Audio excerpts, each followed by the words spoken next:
the Santa Fe Trail, and the Old Spanish Trail.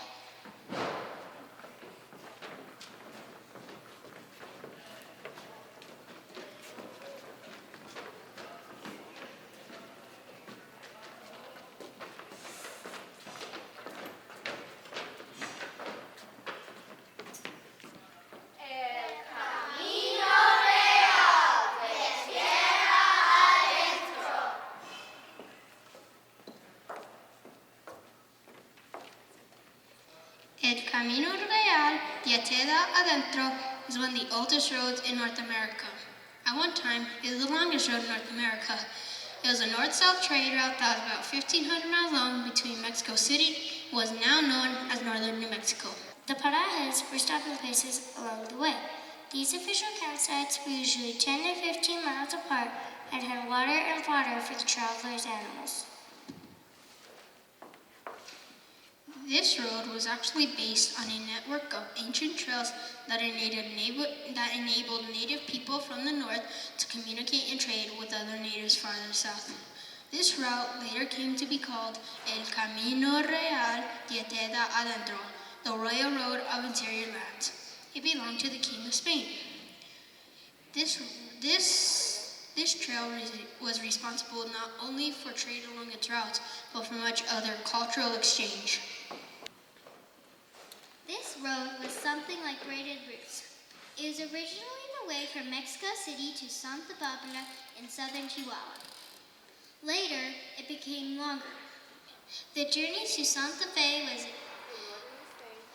in northern Spain was extremely dangerous. Travelers died of heat exposure, disease, and Indian attacks. The trips from Mexico City to Santa Fe took 6 months. Caravans that supplied missions arrived in Santa Fe at least every 3 years. The trips back to Mexico City were quite infrequent.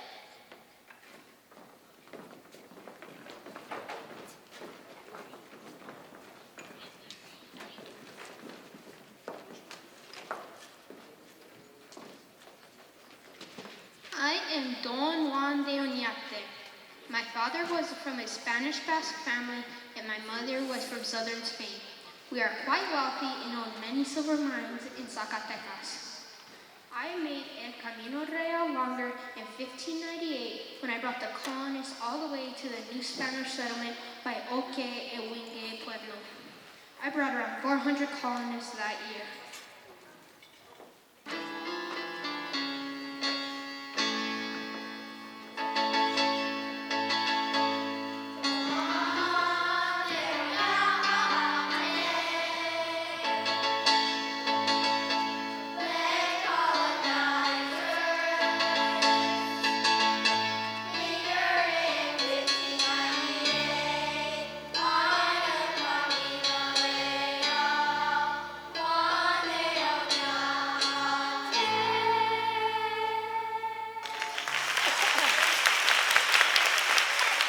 Colonizers included 129 soldiers and their families and their servants and a few priests. They brought over 7,000 head of livestock with them. The caravan was more than 2 miles long and had 83 wagons and ox carts, which had their loads covered with sturdy white canvas.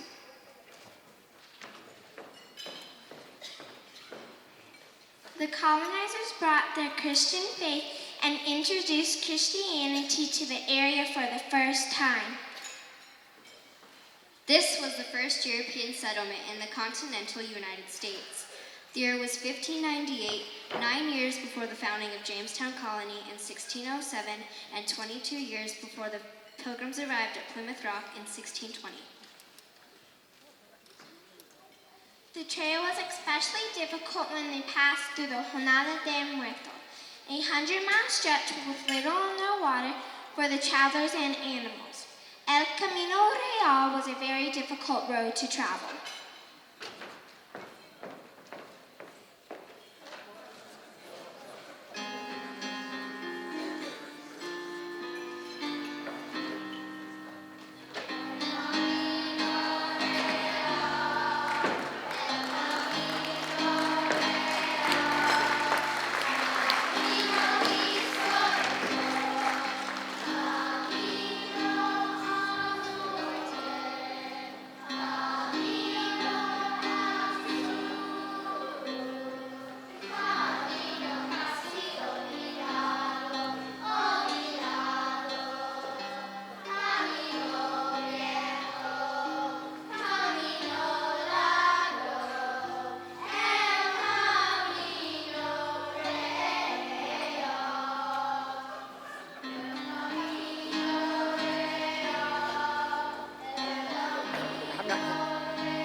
This road is an important link between Mexico City and the area now known as northern New Mexico.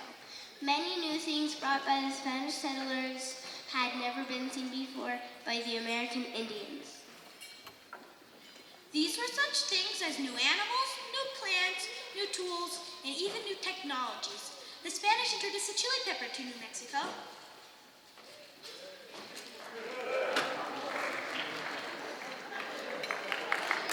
These are just some of the new things the Spanish introduced to New Mexico in 1598.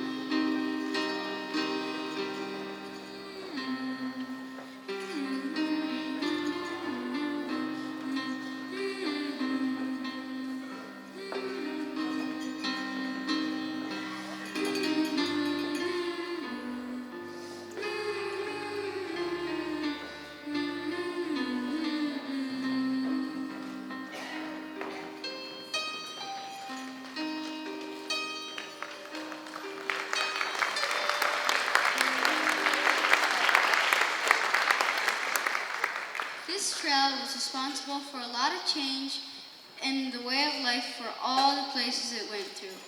It was nearly 300 miles long.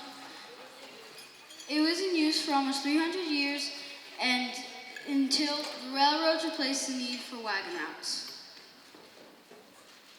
By 1900, people almost forgot about El Camino Real, but we can still see some wagon ruts made on this trail.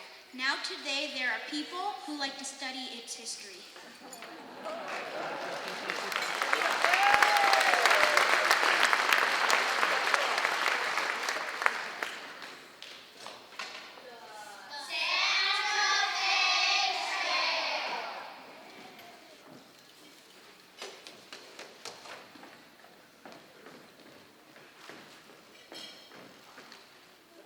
I am Pedro Vial.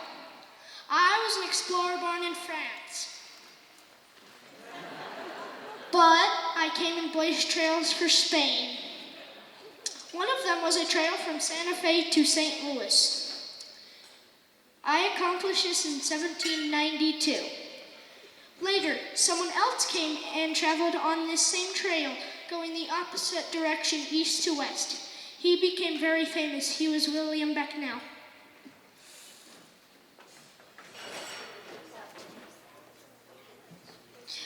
Howdy, folks. My name is William Becknell. As I traveled to Santa Fe by horse, I didn't know that Mexico would soon gain independence from Spain. With independence, the people of Santa Fe could trade with outsiders. Before then, it was strictly forbidden by the Spanish government. Little did I know, I was leading the first pack train of Yankee merchandise into Santa Fe in 1821. Because of that, I am called the father of the Santa Fe Trail to this day.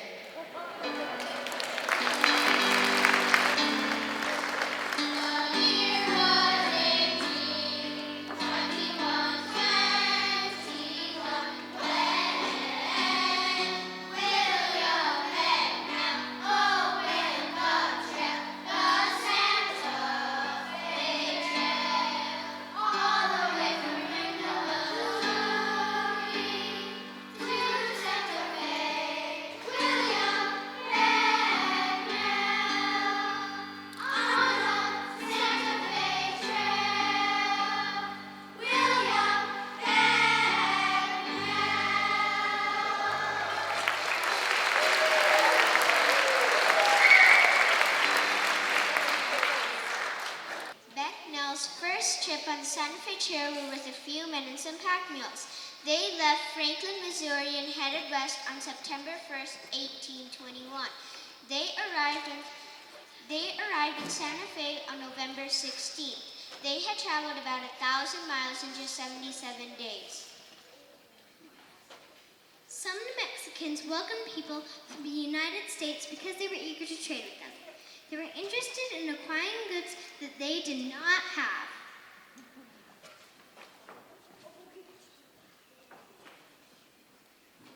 Later, wagon trains pulled by oxen and mules made their way from Missouri to New Mexico and back. Each trip often lasted about 2 months. Wagons were only able to travel about 15 miles a day. Items brought west were such things as cotton, calico, fabric, other types of cloth, sewing notions, various dried goods, hardware and jewelry. Many other miscellaneous items were brought as well. Items brought east from New Mexico were furs, piñons, silver coins, processed gold, and woolen goods such as blankets and sarapes. Mules that had come over the old Spanish Trail were now used on the Santa Fe Trail. People who used the Santa Fe Trail were engaged primarily in commerce. They wanted to make money. It became one of the most important overland trade routes in the 19th century. Stagecoaches went back and forth too. These trips took about 25 to 30 days. But because the trail was so dangerous and rugged, not very many women and children made the journey, though some did start traveling on it after the year 1850.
Missouri and other places along the way were quite tired when they finally arrived at the Santa Fe Plaza. But they would look forward to attending a fandango while they were in Santa Fe. Fandangos were dances held somewhere in Santa Fe almost every night, and everyone there had a very good time. The local people of New Mexico were known to love dancing.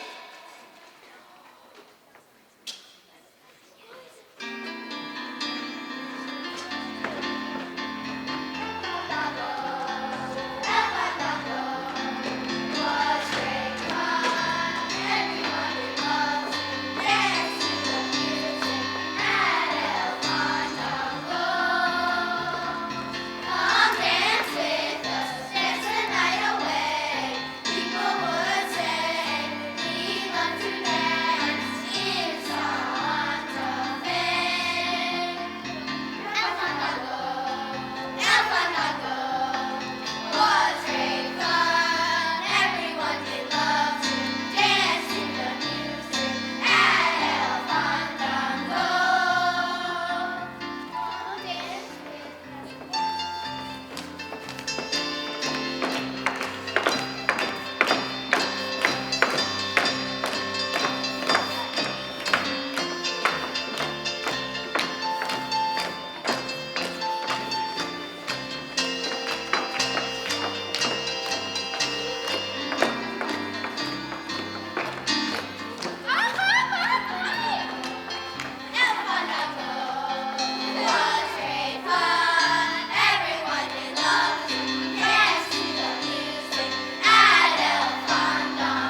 Trail and El Camino Real formed an international route of commerce between 1821 and 1880. This was business between people in Mexico and the United States. The Santa Fe Trail, as an important trade route, soon came to an end with the arrival of the railroad. In 1880, people no longer wanted to travel by wagon or stagecoach. They wanted to travel by train.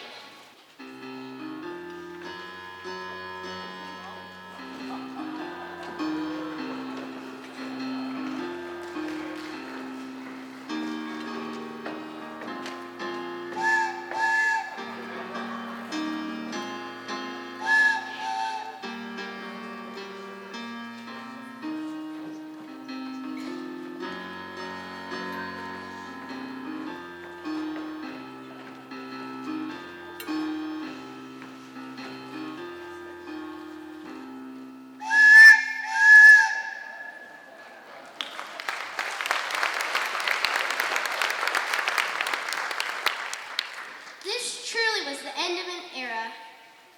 In some places along this historic route, one can still see ruts made years ago by wagons.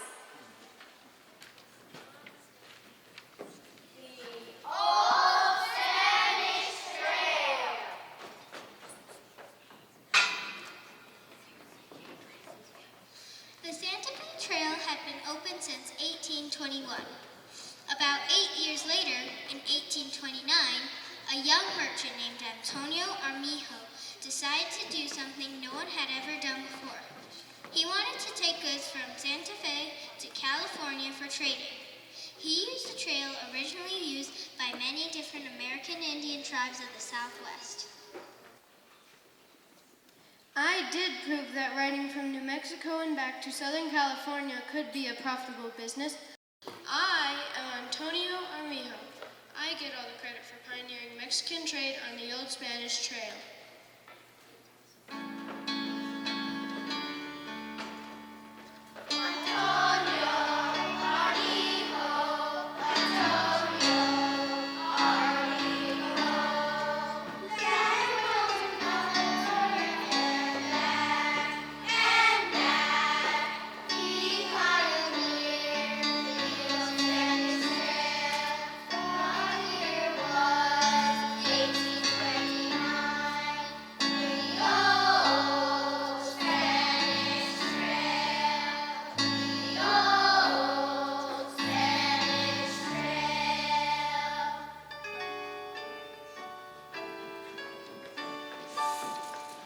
This was not a wagon route like El Camino Real and the Santa Fe Trail. It was a pack mule trail, and it was nearly 1,200 miles long. It took 10 to 12 weeks to travel one way. It is considered one of the hardest trade routes ever established in the United States.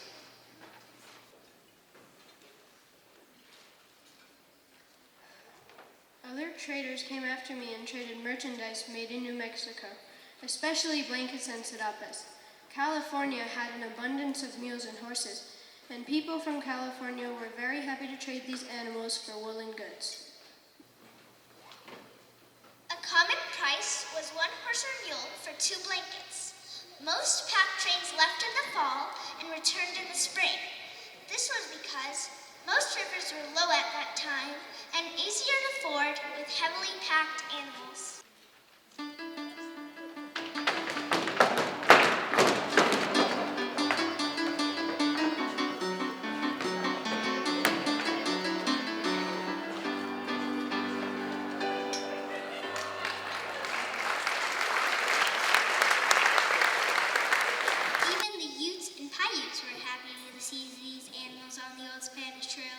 They could increase their herds by having travelers pay them in mules and horses to cross their land. Travelers also encountered Pueblo Indians as well as Navajos, Apaches, and Mojaves.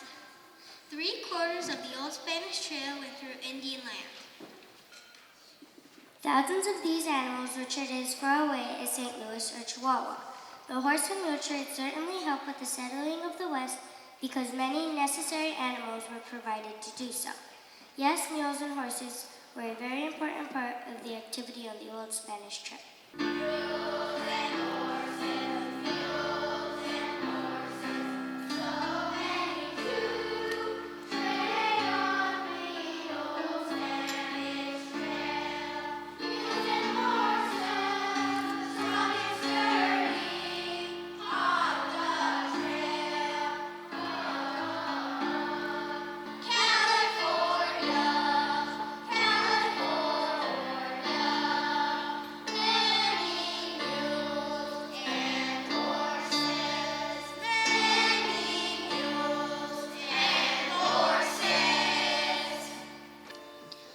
The starting of the Old Spanish Trail was in the plaza in front of the Palace of the Governors. Packed trains held 150 to 200 animals per train. Each animal carried about 300 pounds of woolen goods. The use of this trail helped build economies of both New Mexico and California. The horse and mule trade certainly helped with the settling of the West. Animals necessary for settlement were now readily available.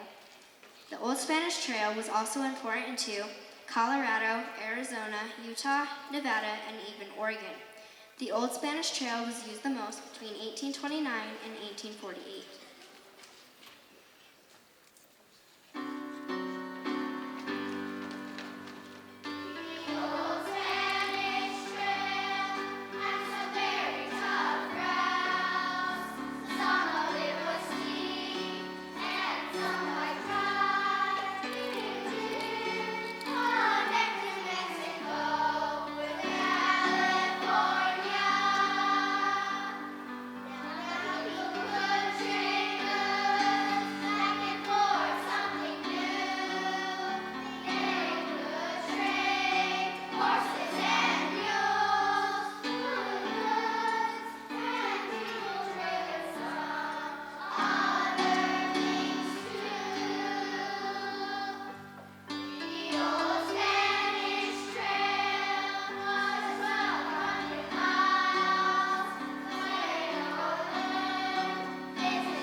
But the day came when all three of these trails, El Camino Real, the Tierra, Adentro, the Santa Fe Trail, and the Old Spanish Trail, were no longer used as trade and immigration routes for animals, wagons, and travelers.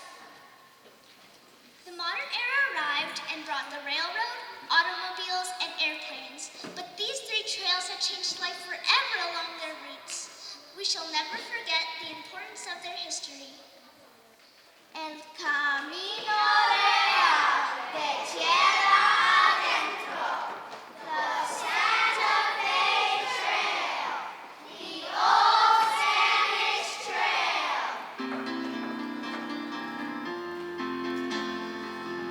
There are three trails that lead to Santa Fe, that lead will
Paul. You're the best, Miss Paul. Miss Paul rocks! We love you, Miss Paul. You're awesome, Miss Paul. We love you. We'll never forget you, Miss Paul. Thanks. You are awesome. Thank you, Miss Paul.